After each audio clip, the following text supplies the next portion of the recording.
a lot of guys who are first exposed to the truth of female behavior, where they say one thing and do another, which is what the right pill is, like showing the truth of female behavior and their obliviousness to it.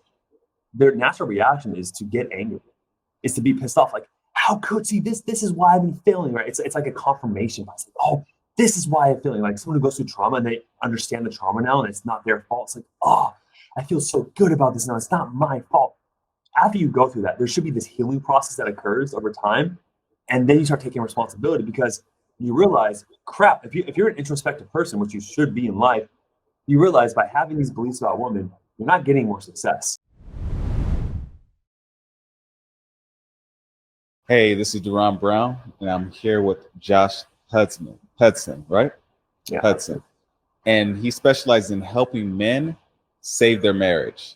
If you fall into that category, you need help in relationships in general, this is definitely the show for you. Josh, can you go ahead and give yourself a brief introduction? Yeah, sure thing. My Batman origin story a little bit. Yeah, I'm a licensed therapist for almost 10 years now, but now I just coach men specifically around the world, helping them save their marriage, quit porn, become the best version of themselves. Okay, so why focus on just married men and not just helping all men in general? If you're a master of all, you're kind of an expert of none, kind of in a way, especially nowadays, right? Like if you say you can, oh, I can help anyone, right? And then there's some guys like I help specifically married men or like engineers. It's like if you're an engineer, you're like I'm going to go to the guy who helps me specifically, right? So you kind of want to niche down business wise. Of course, the same skills apply to all men in relationships, but right now it's just specifically married men. I completely get that. A lot of guys, they try to dabble in all different fields. When they dabble in pickup, they want to dabble in dating, relationships, marriage. So it is important to actually focus on a different niche because a lot of times most of those guys are going to be handling the same issues that you can actually address them with. When it comes to marriage, what do you say is the most common reason why marriages fall apart? Oh, well, we have a whole hour to talk about this. I guess in the Western world nowadays, I would say, man, from the male perspective, because I always want to call men out because I want us to take full responsibility for our own actions.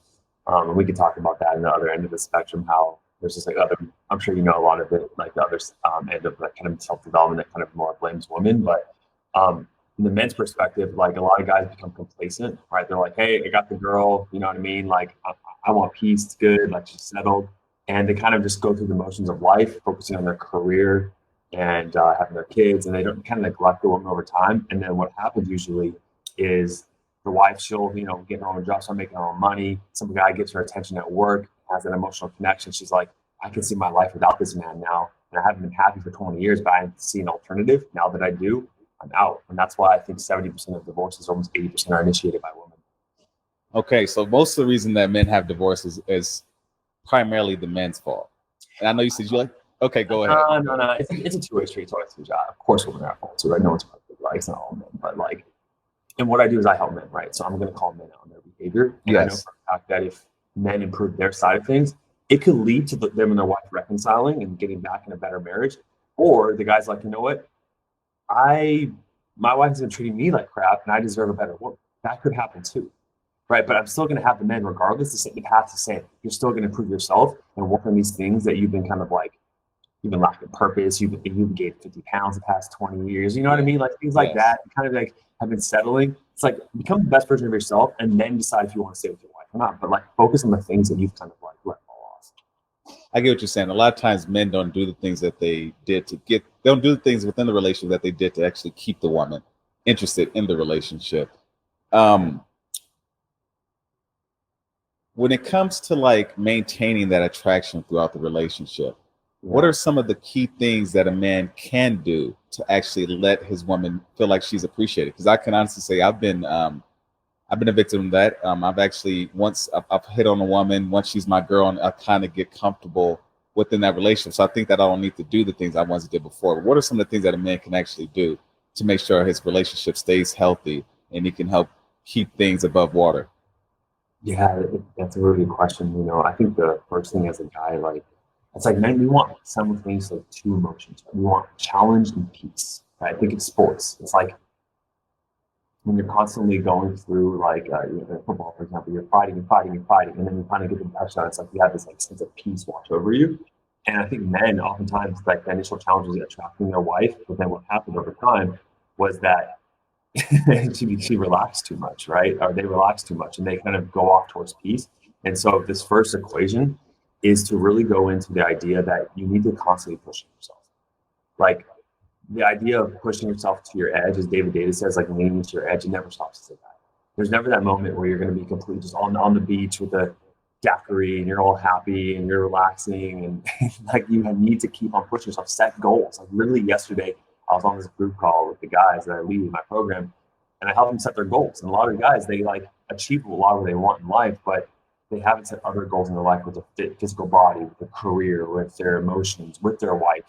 And setting those goals, that creates this like masculine energy, and that masculine energy, they create what's called polarity, where the wife is then has this, she kind of goes more to her feminine, and that's where that attraction happens. But a lot of times what does occur is that because the guy's relaxing and he's kind of going more to his feminine, a wife, what she'll do is she'll get hard, she'll get cold, she'll get masculine, right? And the guy's like, well, that's the way my wife is. She's just a stubborn woman. It's like, she has to be that way because you were taking the lead in the marriage, right? And so that's the first thing, is that you really have to like lean into this polarity as a man, and like going towards what you want, like never stop with setting goals, and then also being unreactive for tests. Now, tests are a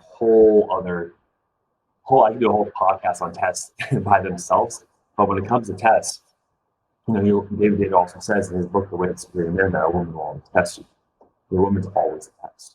And a lot of guys have this, I don't know if we get this misconception, but they think their wife should just be easy. Like, she's napping to you. She's being critical.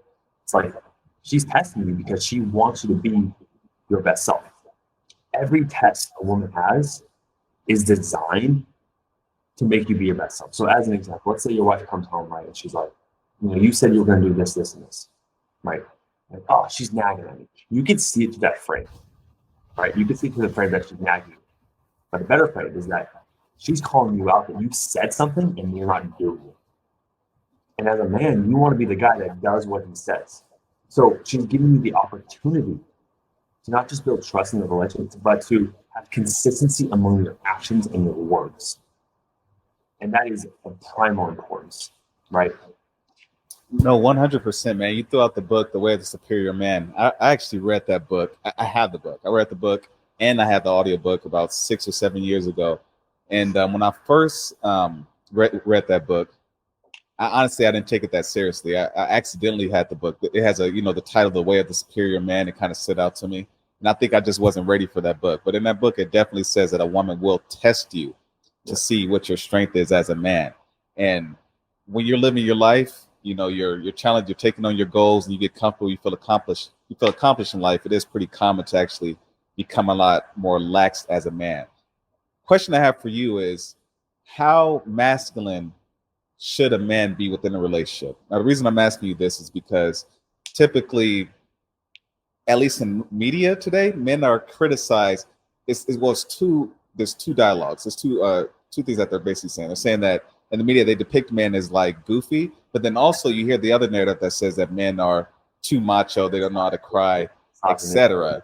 Which I don't see too much of that. Honestly, I don't agree with that statement, but I'm wondering, what is the line? Because yes, you do want to be a manly relationship, you want to set those boundaries, but you also want to be open and understanding. And a lot of times, men, we struggle trying to find that equal balance between masculinity and being feminine.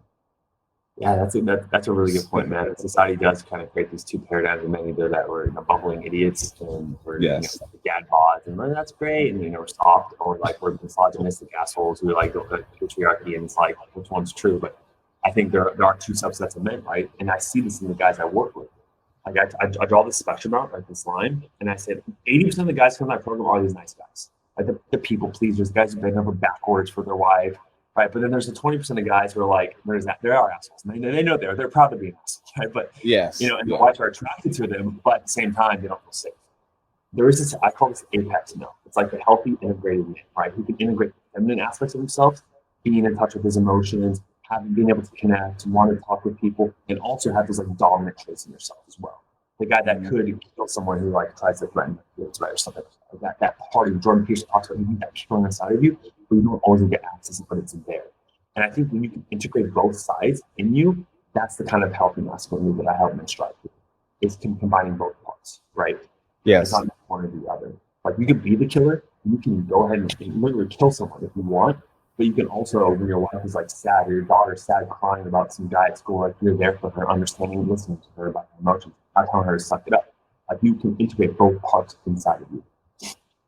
And hey, Josh, can you go? I hear everything that you're saying, but could you go ahead and get a little bit closer to your microphone? Yeah, sure. And if you have to, you can increase the volume. I just want to make sure it comes out pretty good. Yeah. Thank you. Actually, sounds really good when you did that. So, okay, but cool. I'll make sure to back up. I want to know. Well, before I ask you this next question, I want to know a little bit more about you. What is your relationship experiences like? You know, if you can start from like high school, college to where you are today. You know, I want to get a feel for your journey and why you feel like it's so important for you to actually help men within this area. Oh yeah, dude. My mess definitely became my message. Absolutely. You know, I love that phrase. It's like my first relationship, I was cheated on, and I took her back. I was a nice guy, people pleaser, and I was like, oh well, what would Jesus do? You know, I was like super religious. I was like, yeah, you know what I mean? And it led to just me being just a people pleaser, being cheated on, and that was a horrible experience for me, but also the best experience, right? And then after that, I got my next relationship, and then I was cheated on again. And at this point, a lot of guys would be like, either A, the belief I could have adopted was like all women are cheaters, right? Or I could have been like, the only thing I had in common with the woman I was dating was me. So I was like, what was I doing that led women to feel like they can cheat on me, right? And so then this one I had an introspective look. I went into psychology, I went into my master's and couples counseling, and like really understanding why people do what they do. And from that experience, working with thousands of people from drug addicts to like multimillionaires, like everyone, I really have an understanding of the human condition and specifically what people need in relationships and what drives us, right? And so those early experiences of being cheated on did really influence the way I kind of go about right now helping guys. So basically, have you ever read the book No More Mr. Nice Guy or familiar with it? That's the second most popular book I recommend to guys after it relates to it. Okay, yeah, you know, that book was recommended to me for a few times just through Amazon, and I always thought like, hey, I don't need this book. This isn't my problem. But I want to say after about a year or so of it being recommended to me, it's crazy. That book, it touches on so many different levels, and I promise you, all men are dealing with some level of nice guy that is actually hurting them within their relationships. Absolutely. What was it specifically about you that actually was that you think contributed to women cheating on you? Because that's pretty, I mean, that's hard to nail down. Like, I did this because she cheated on me. What do you think? What part of your personality that you think actually allowed those women to walk into your life? Yeah.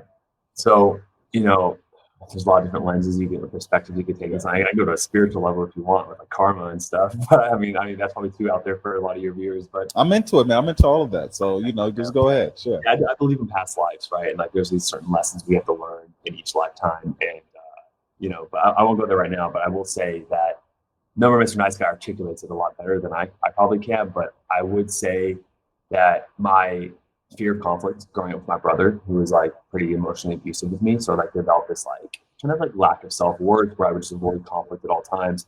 And that kind of leads into not going after what you want from indirect. Donald Glover in his book talks about Cobra Contracts. Robert Glover. And that's that Cobra Contract is that like, if I do this and I'm not going to tell her, then she'll do this. Like if I bring her flowers, she'll have sex with me later tonight on the date. And then when she doesn't, I give them, right? It's like that indirect form of communication. It really is just being feminine.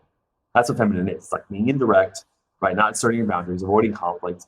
And all those things causes the woman to lose respect for you. And a woman, if she doesn't respect you, she's not going to be, she's not going to get wet, right? Like that's just a fact, right? That's just a fact. So all those behaviors, indirectly not feeling good enough, likely these feminine behaviors, which create a disconnect of polarity in that attraction. Yeah, that's pretty unique, man. I wanted to ask you, what about marriage today? Well, actually, I wanted to point out something that you spoke about earlier. I'm curious, you said 2 women had cheated on you.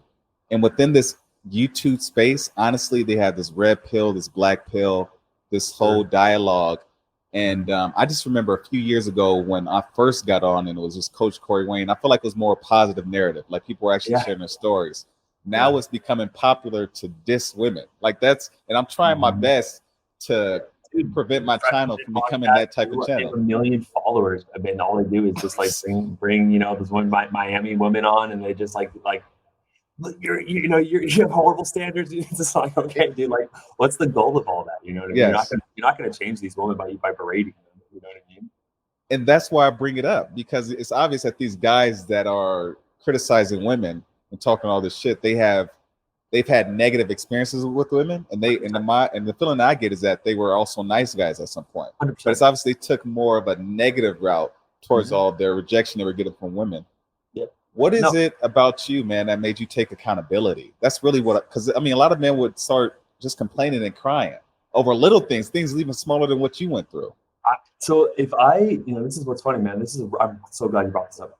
If I was about 22 right now, 23 to 22, 24, whatever, I'd be drawn to Fresh and Fit as well, right? I think even as much as I disagree with a lot of his points, Rollo Tomasi talks about this a lot, where like a lot of guys who are first exposed to the truth of female behavior, where they say one thing and do another, which is what the right pill is, like showing the truth of female behavior and their obliviousness to it.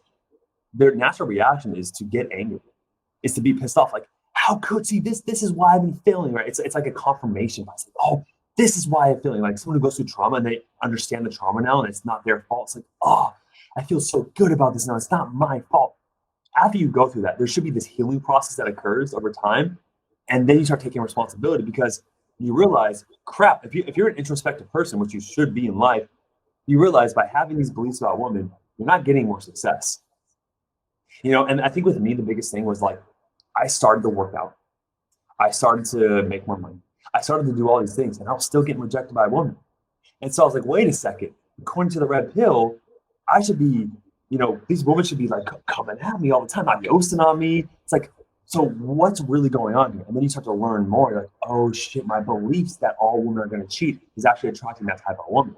Yes. Or my belief, you see what I mean? So like these things can only be really understood when you kind of like go into the pain. I know a lot of these red pill coaches, it's like if they're getting ghosted by women, they're probably, I don't know them personally, right? But like they're probably like rationalizing, well, she was just a bimbo anyway, she was a bitch, right? Blah, blah, blah, right? It's like, all right, man, like you can keep on going with that philosophy if you want, but see where that takes you 20 years down.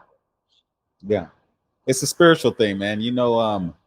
I realized that with myself. It's not even just with women. It's like when you have poor boundaries, or when you don't have a proper belief system, not only do you attract the wrong women, you attract the wrong people in general into your life. And it's easy to become a victim, and it's to say that, oh, it's their people's fault, it's this.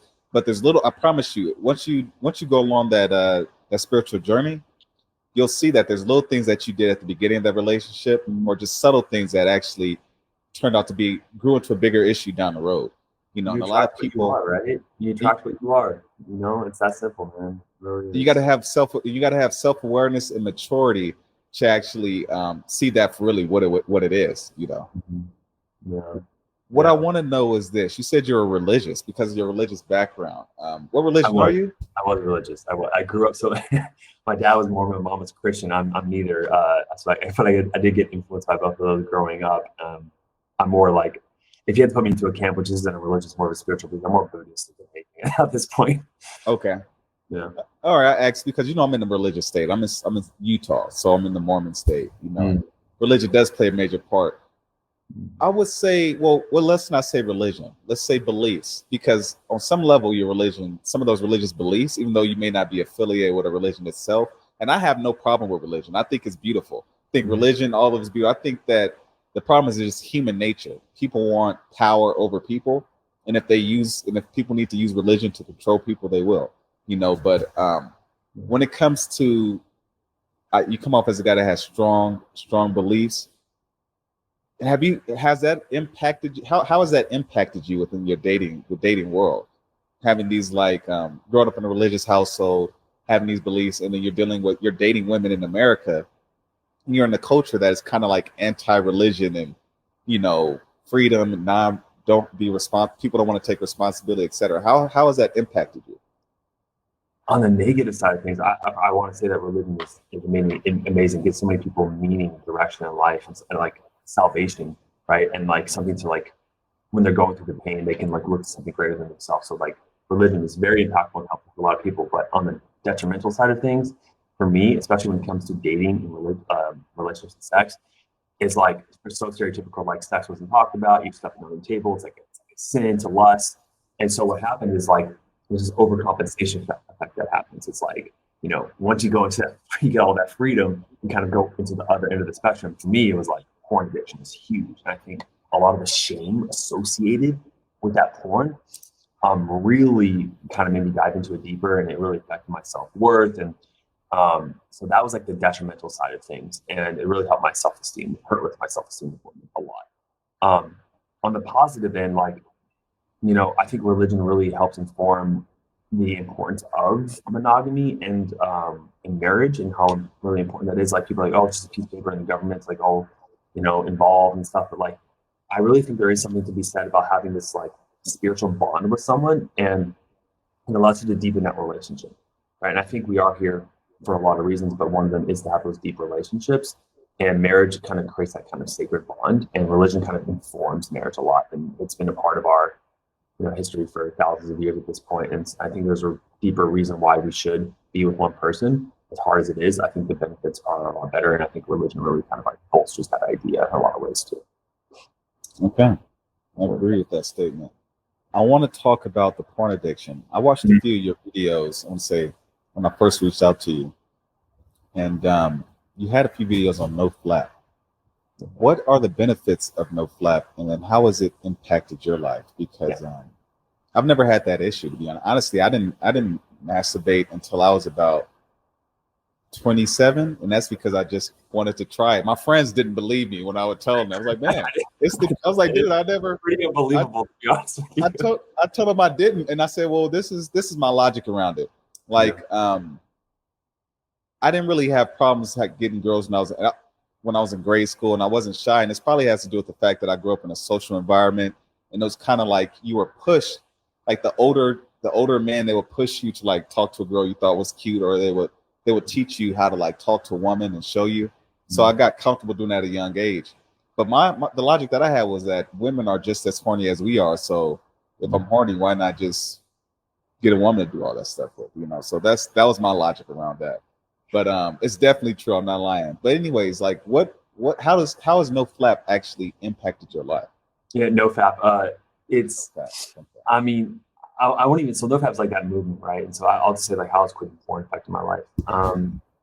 You know, like I could talk about the detrimental effects of porn day in, day out. There's so much research supporting it, but quitting porn, I could talk about the neurological stuff. I could talk about, you know, the dopamine, and that's all really cool and important. But for me, on an emotional level and a self-esteem level, which is the stuff that impacts your behavior the most, it's like that shame we talked about. Shame is like the worst emotion you can experience. Like it's next to like dying. It really is. It's like, I'm a horrible person. I don't want to be here. When I would work with drug addicts, they had this like intense shame every day. Like, I am a bad person. I'm a bad person. And those people would overdose and die. And actually what got me to like start creating content on quitting porn was like, I got to that dark place myself. Because what happens when you keep on watching this, like any addiction, you want more, you want more, you want more. And it got me so bad to a point where I was watching genres where I'm not going to say here, like it was just, I looked at myself in the mirror and I wanted it in my life. I said, if I ever watch that stuff again, I just can't live with myself. It was just, right.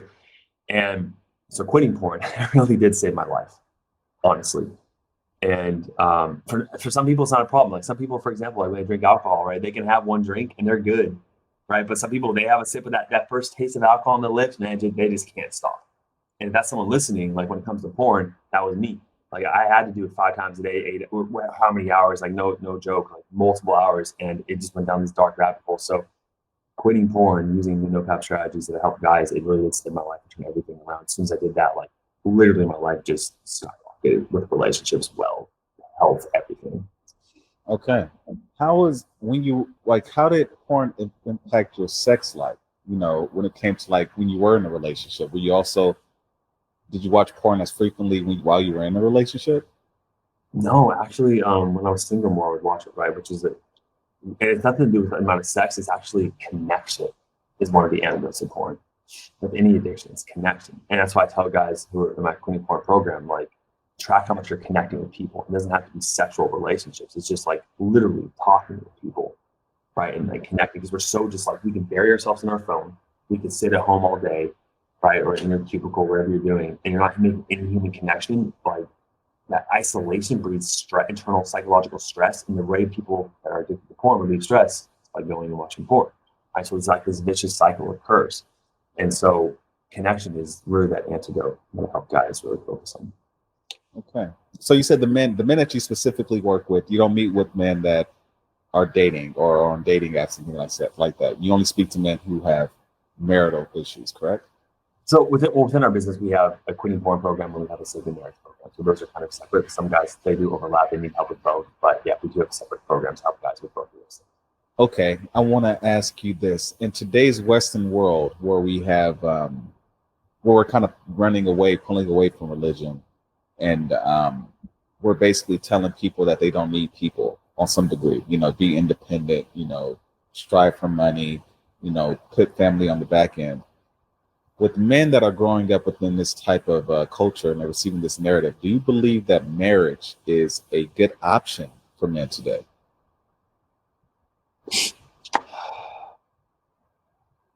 A good option. That's a hard question to answer. I would say, because we're not Christ-like anymore, Yeah. So I'm going to quote Dr. Jordan Peterson. He said, marriage is a horrible option. It's an awful option, but the alternative is even worse.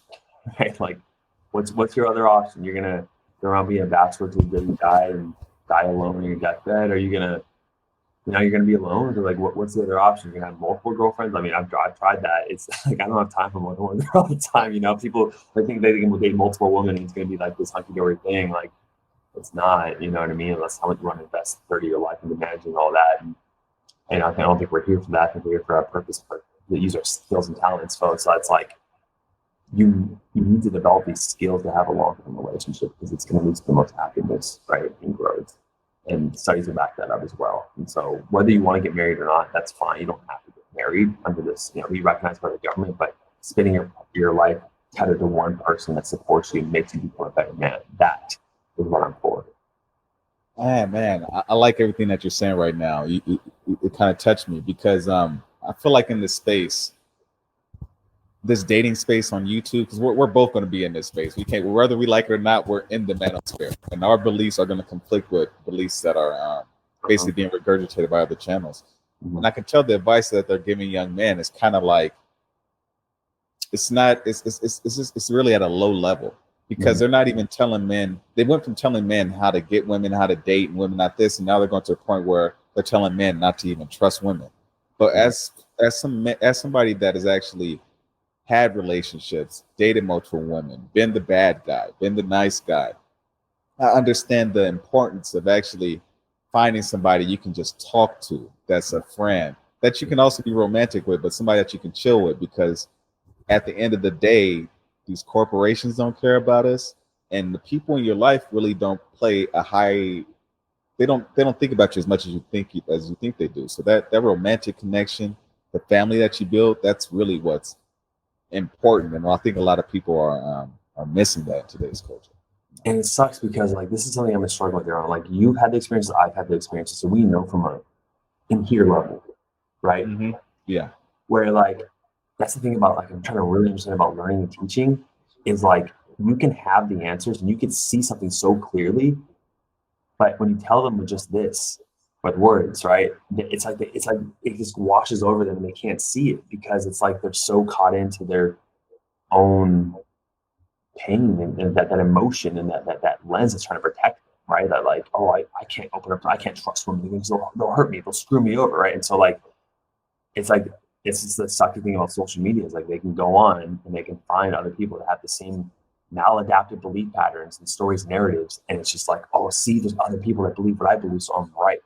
And that's like one of the scariest things with social media, is like, no matter what your beliefs are, even if they're so detrimental to your life and your mental health, you can find someone who believes the same thing, so you can believe you're right.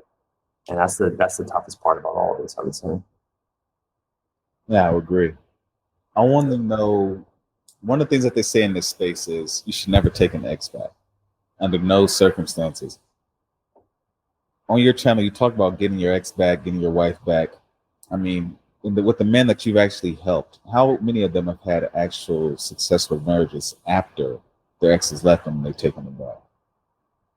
Yeah, exactly. I need to compile this because I always get asked this question. I need to go through. We get so many guys every single day coming into the program that I need to start tracking like the amount of success rates. We saved hundreds of marriages at this point, and I can tally up the total guys we've had come through the program. But I can't give you an exact number on the amount we saved, but I will say for certain that 100% of men improve themselves when they come into the program, right? And like I said before, sometimes when the guys improve themselves, they're like, wow, my wife hasn't been meeting my needs, or she's been really treating me poorly, right? So it's like, I deserve better. And maybe that's the better option. Maybe getting their ex back isn't always the right outcome, right? But a lot of times these guys are still married to the wife too. She just, wants space, right? So it's not like they always continue divorced, right? A lot of them actually aren't divorced at this point. They just like the wife mentioned divorce, that's when they come to me. But, the majority of the results, even though I'm like marketing towards saving their marriage, and I do believe that my program's the best one out there in the world, help them do so, best option. The real secret behind closed doors is like, you're here to better yourself, be the best version of who you are, right? And that's the real growth. So that's what we focus on. And then with that, they get the best opportunity to get it back if they want. For me growing up, I always put a lot of attention to my own projects, but I put a lot of attention to sports. And then once I got out of college, I was like, I put all this focus into my career, athletics, and other thing, but I never put that much work into my relationships. So I went along this whole self-improvement journey because I knew that there were areas where I was lacking. And as I went through the self-improvement journey, not only did I change, but also my social group changed. Some relationships, some friendships ended. And as I was dating, I always took on I took on the approach that women were innocent. That's just what I thought, going into the dating. I thought like, hey, because I knew that most of my early on relationships ended because of me. So when I was in the dating game and I was more intentional, I found out that just going through dating that you run into women that aren't necessarily as mature as you want them to be or whatnot. Then I realized that I needed to I used to entertain just any woman that liked me. So then I had to get choosy with certain specific type of women that I spent time with. So what I'm trying to ask you is that how do you tell men how do you teach men how to vet a woman if she is a good option for them?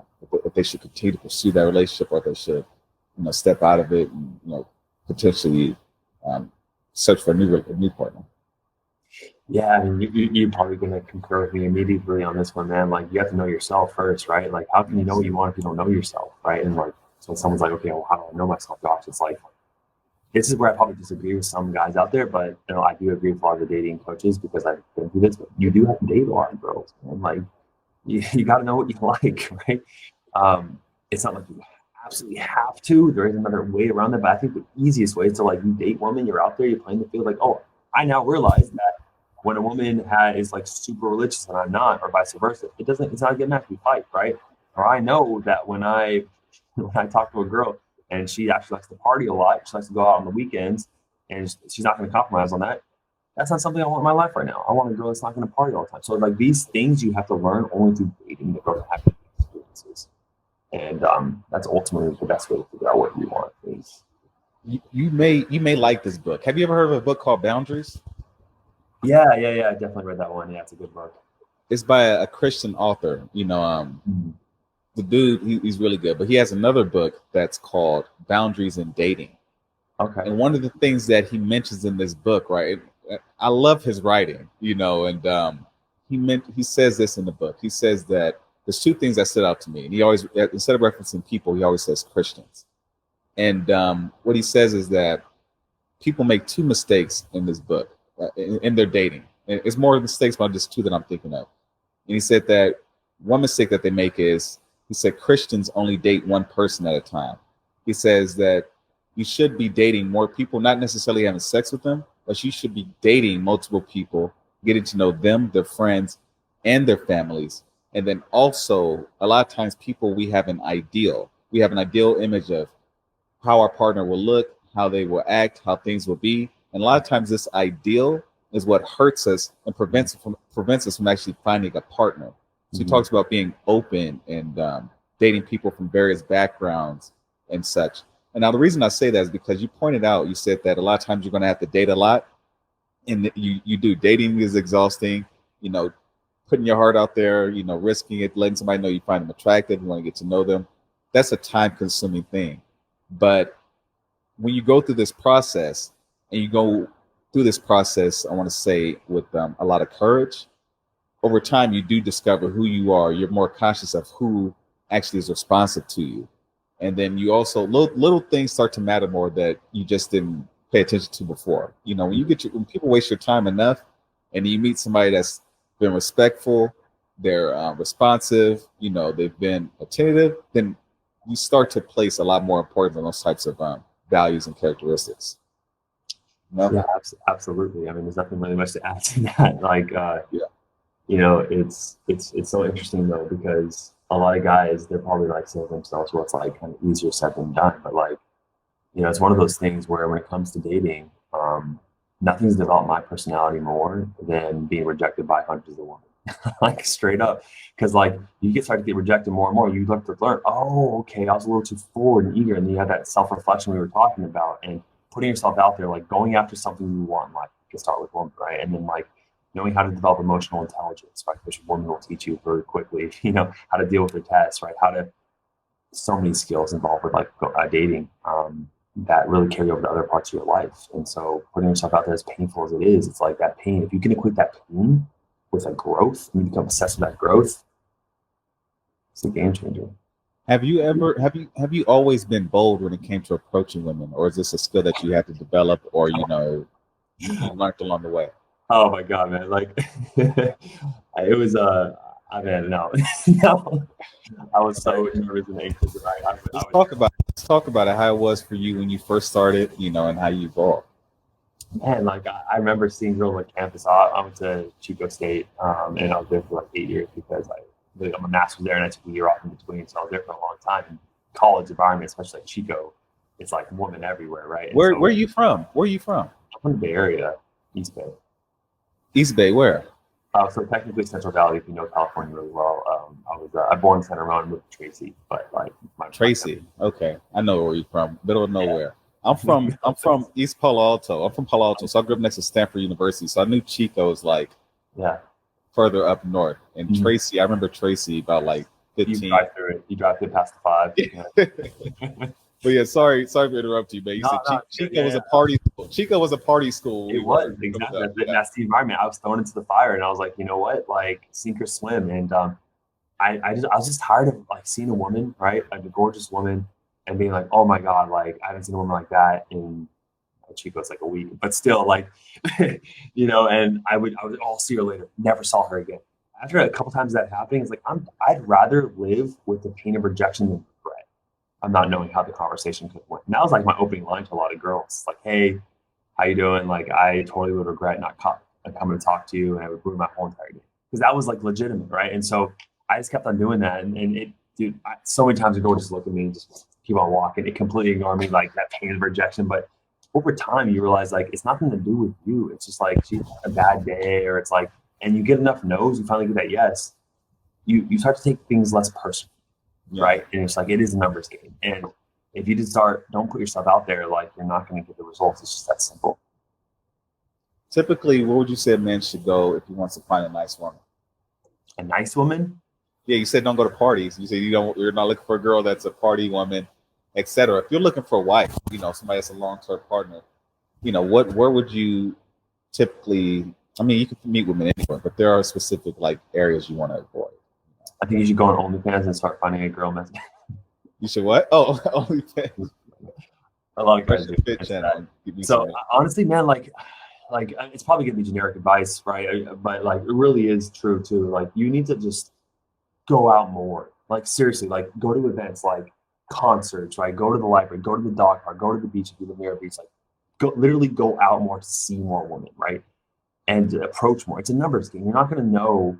Right. If you want to leverage your time to go ahead and find the best woman possible in the sample size you have in the pool, then yeah, you're going to want to go to, let's say, for example, if you are Christian, go to church, right? That's a really common example, right? But find interests that are very similar to what you are, like yoga, for example. Like for me, like I know yoga girls, right? My girlfriend's a yoga teacher, right? So it's like, for me, it's like I would go to yoga studios, but I didn't do that. But like, that's where I would go if I was single, right? But yeah, find activities that you are interested in, somewhere interest you and go do those things. But it really is a numbers game. Like, put yourself out there more. Like, I would literally, I would do this.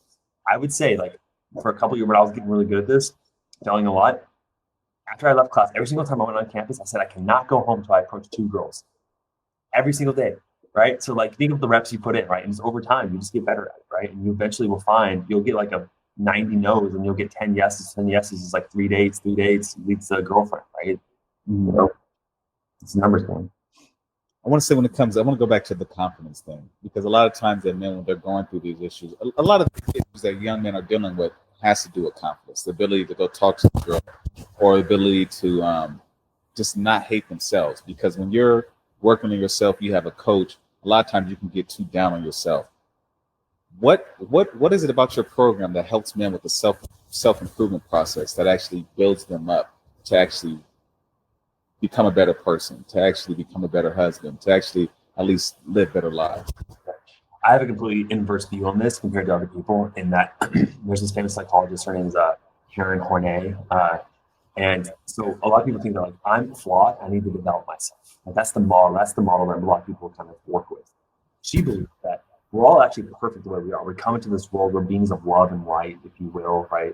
Little balls of joy. And then what happens is that you're a diamond and then dirt is thrown on you through trauma, right? So like, you're told you're not good enough, you're neglected, all these things, you're rejected. And it's like you start to adopt these negative beliefs of who you are. So it's not about building yourself up, but it's about removing this negative crap out of the world, right? Removing the dirt off that diamond.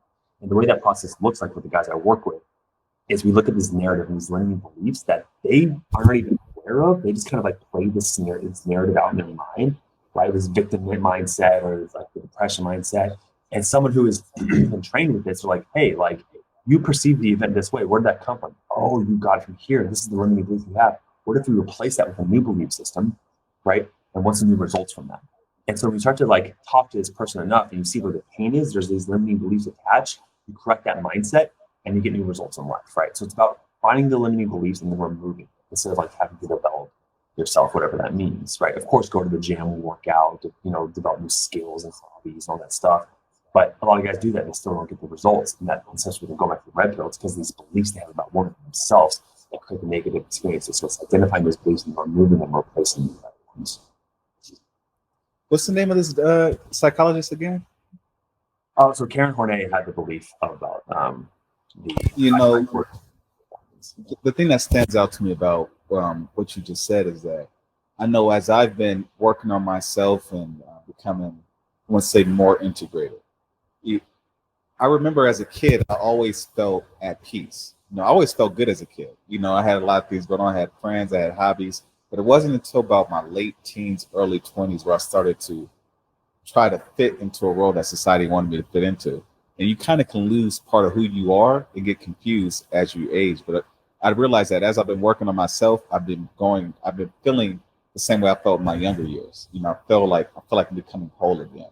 So that just kind of stood out to me with her message or whatnot. But I want to say, that touched my heart, Darren. Like, man, like that's what Carl Jung talks about too. Like the process of life, whole, man. Like integrating these parts of yourself that you've like neglected as a kid, right? And for like a lot of men, let's say, as an example, very stereotypical one, they have an abusive father that wasn't around. Mother was, preoccupied. It's like every time they express their emotions as a child, ignored, right? So they learn, I can't express my emotions, right? You hear this a lot of guys in the red pill community. Don't be vulnerable. It's like, yeah, you don't want to sit there and cry to your woman. Like, that's not what vulnerable is.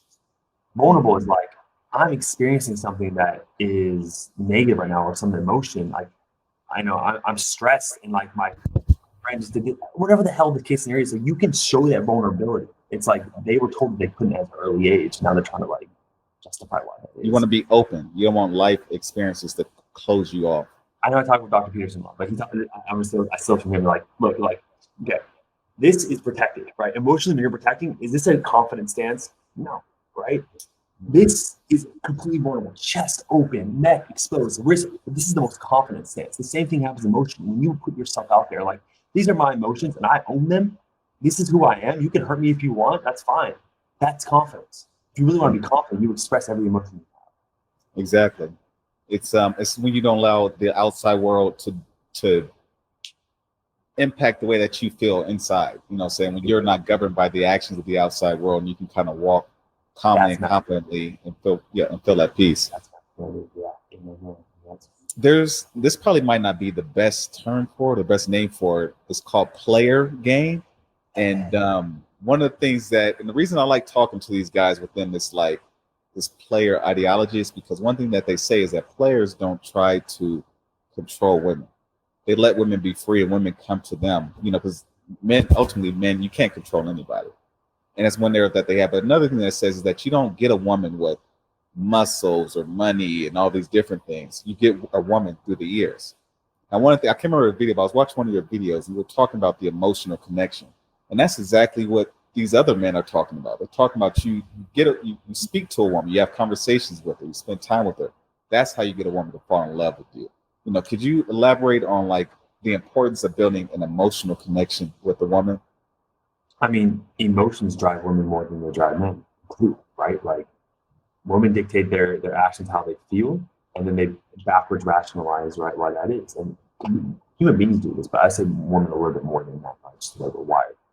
And so if you know that fact, that like you can't walk up to a girl and be like, hey, look at my Rolex, and she's not going to get in bed with you because she doesn't give a damn about that, right? She cares about who you are as a person, and then who you are is reflected in the way you speak with them, right?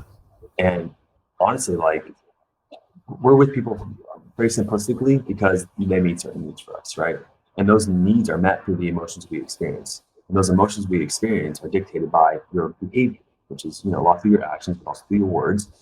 And so when you can recognize that women are wired that way, that they base their actions, how they're feeling in the moment, you know how to operate with them to, I don't want to say manipulate is a bad word, but like influence them if you have good intentions, hopefully you do, in a way that kind of attracts them, right? But a lot of guys do use this for evil once they recognize these truths and like how to, influence women. But there's those like dark triad guys, right? The psychopaths, but these are good as well. Yeah, I get what you're saying. It's like once it clicks, like what really attracts a woman, you can actually use that for good or bad. Yeah. And there's definitely guys that actually use it for bad. One of the things you mentioned early on, you said that you were on this major self-improvement journey. You improved your body, you were dressing better, and you still were having trouble. You still were having trouble with women. What was it? What was the biggest thing?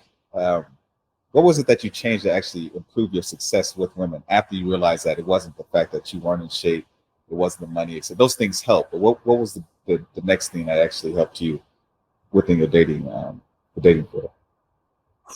Man, I wish it was like I could give people just like this one defining moment, right? But it's like that slow day by day process, slowly building up.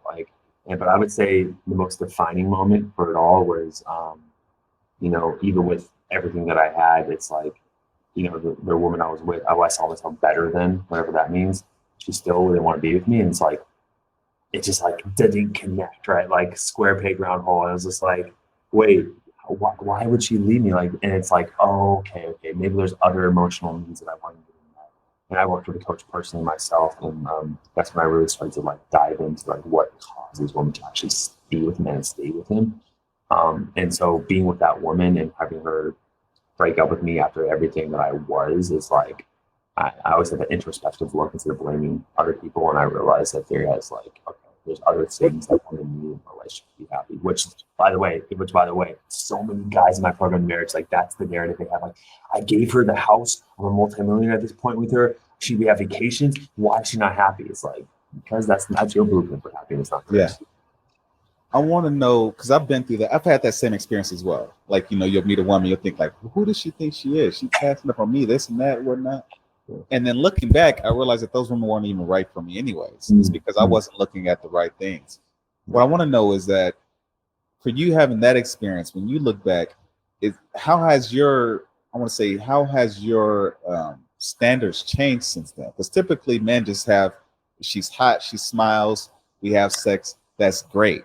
But I'm pretty confident like today you have standards when it comes to choosing a partner. Like, how have your standards changed today as opposed to when you first started this journey? Man, like I don't like, I will tolerate, like, the only thing I will tolerate, like, first of all those first things have to be a must for sure, right? There has to be that strong physical connection. But other than that, man, it's like, I need similar spiritual values. I need, like, I don't deal with the, like partying, for example, if you want to party, then we're not meant to be together.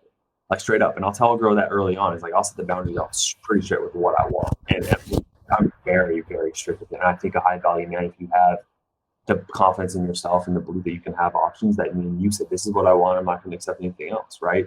And so those boundaries have completely shifted, and they're very strong in what they are. I don't tolerate, I wouldn't say like bad behavior, because that's not true. Like, a woman's always going to test you, as we said before. But like, when it comes to like the partying, to like talking to another guy, like, ever, like, no, right, and stuff like that, or even being a victim too much, right? Stuff like, I mean, I can go on and on. I don't, but there's so many boundaries I have, and I think as a man, like, the process of actually being willing to push that woman away. You want her in your life, but you don't need her. That's how all my guys in my program, when you can truly get to that place. Like, oh, look, I want you in my life. Like, I think you're great, but I don't need you, right? And these are the boundaries that I have, and you're willing to actually act on those boundaries and like walk away. She respects you a lot more, right? There's I had a guy on my show called Mr. Locario, and he kind of summed it up in one sentence, and it stood out. Now, obviously I can remember it now. He said, you have to get a woman that is in submission to your mission. And basically, you have to find a woman that, whatever life you're building, whatever plans you have for yourself, she has to be in support of that. Because if she's not in support of that, you guys are not going to have conflict. She's going to want A, B, and C, and you're going to want X, Y, and Z. And I never paid attention to that early on in my dating. I just thought if you guys are cool, or they're cute and you're having sex, everything's going to be great. But you really have to have like you said, you have to know yourself. You really have to know yourself. That's the primary thing. And then you have to have a sense of you have to have a direction, and have somebody that's willing to walk with you in that same direction, or things are just going to be all over the place.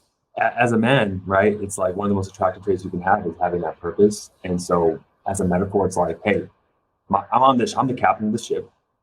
This is where I'm going. You can come along if you want. I'm going this direction regardless if you're with me or not. But I'm the captain, right? That's the mindset you have to have, right? And if it's like, we're gonna live here. This is the plan for life. This is what I'm gonna do with my career. And like, yeah, compromise a little bit, I guess. But like, when it comes to your values, that's where you don't compromise. Yeah. Values are like those deeper parts of who you are that you try to uphold every single day, right? Yeah. You lose your values, you lose yourself. And that's when problems start. I want to say early on during the show, something stood out to me. Like, you're saying that basically women would cross boundaries or whatnot. And during your videos, I was watching, you mentioned that, I want to say, was it frame? You're saying, men, you have to maintain frame, and the importance of maintaining frame.